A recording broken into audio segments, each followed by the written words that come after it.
Hola, ¿cómo están? Bueno, hoy vamos a hablar un poco, ya nos vamos a meter un poco más en lo que es el sonido de los relatos audiovisuales. Bueno, la idea de esta clase, de este pequeño video, es empezar a introducir el tema del sonido como herramienta dentro de un relato audiovisual. ¿Cómo vamos a analizar esto? Bueno, en primer lugar vamos a hablar de lo que nosotros entendemos por un relato audiovisual, o por lo menos lo que más rememoramos, que quizás es lo que vemos, ¿no? Entonces, nosotros tenemos, en un relato tenemos sonido y tenemos también imágenes. En lo que respecta a la imagen va a estar restringida, y es claro la restricción que tiene, que es el encuadre. Es decir, nosotros vamos a ver un plano, vamos a ver una imagen de una persona, de un lugar, de un objeto, pero siempre con esas limitaciones. Es decir, la imagen solamente va a estar en lo que veamos en el cuadro. Ahora, ¿qué pasa con el sonido? Bueno, el sonido, lo que nosotros quizás habitualmente entendemos, o digamos, desde una perspectiva de espectador, o quizás lo que nos llevamos es que el sonido acompaña a la imagen, que es algo que está para enriquecer eso que ya vemos. En realidad, lo que pasa con el sonido es que tiene otras características, que es una herramienta en el mismo nivel que la imagen, pero con características diferentes. Algo que vamos a analizar ahora, que es algo que hay que tener en cuenta a la hora de diseñar el sonido para cualquier relato audiovisual, es cómo ubicamos la fuente de ese sonido. En primer lugar, entendamos que el sonido, a diferencia de la imagen, no va a tener la limitación del encuadre. Es decir, nosotros podemos ver algo, ustedes me pueden ver a mí y pueden escuchar cosas que quizás no estén dentro del cuadro. Eso es una característica del sonido, que lo que hace es enriquecer el relato, pero no la imagen. Van al mismo tiempo. Entonces, las dos son herramientas importantes para el relato, por supuesto, pero las dos tienen características diferentes. El sonido tiene puede estar por fuera del encuadre, a diferencia de la imagen. Ahora, ¿qué pasa a la hora de diseñar ese sonido? Bueno, ¿qué es lo que yo tengo que tener en cuenta? ¿Cómo puedo clasificar algo que ahora no solo va a estar dentro del cuadro, sino que puede estar en cualquier lado? Bueno, una de las formas de clasificar a los sonidos que vamos a ver en la materia es a través de este esquema que se llama el tricírculo del autor. El autor es Michel Gion. Bueno, ¿qué es lo que intenta graficar este esquema? Lo que intenta es que nosotros podamos clasificar la fuente sonora en un relato.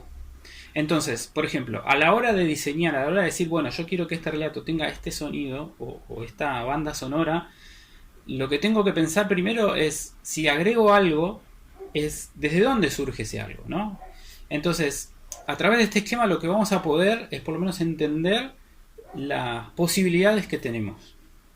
Nosotros lo que vemos acá es un círculo que está dividido en tres.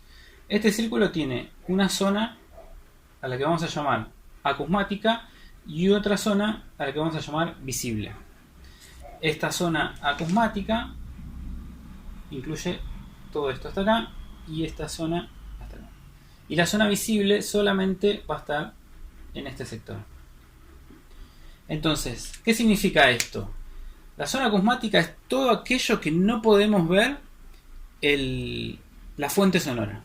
Que veamos en un relato, pero no podemos ver. Escuchamos un sonido, escuchamos música, pero no podemos ver desde dónde viene. Entonces, dentro de toda esta zona, que son sonidos o música que no podemos ver su fuente, nos encontramos con dos partes: el fuera de campo y el off. El off, casi lo usamos coloquialmente, ¿no? Lo dijo en off, una voz en off. ¿Qué significa? Es una voz que no está en el cuadro, pero que tampoco está en el relato. Es decir, desde el punto de vista narrativo se llama extradiegético, porque hablamos de diégesis como todo aquello que incluye al relato, todo aquello que está dentro de lo que estamos viendo en una película o en cualquier medio audiovisual. Por ejemplo, un personaje piensa algo y hay una voz hablando. La voz no la vamos a ver, el personaje no está hablando, no hay otra persona hablando.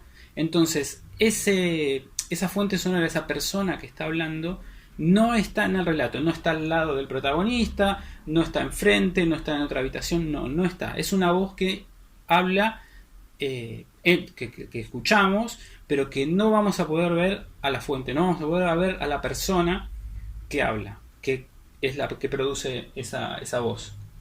El fuera de campo es algo que no vemos en la imagen, pero que está dentro del relato. Por ejemplo, un personaje espera el colectivo, empezamos a oír el sonido del motor del colectivo. Bueno, ¿qué significa ahí?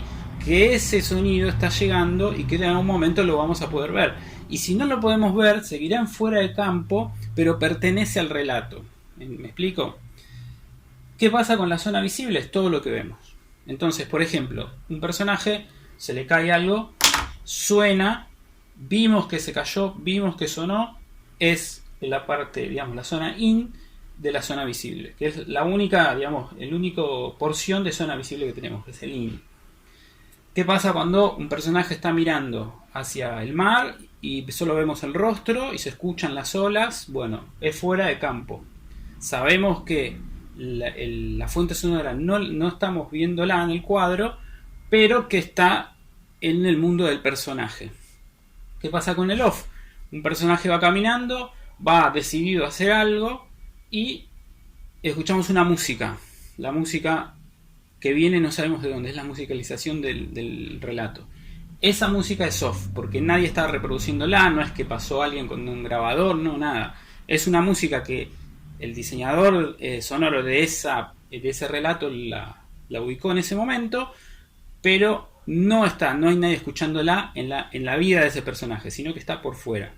Entonces, ¿qué pasa con esto? Así es como clasificamos nosotros los sonidos en un relato audiovisual según la fuente.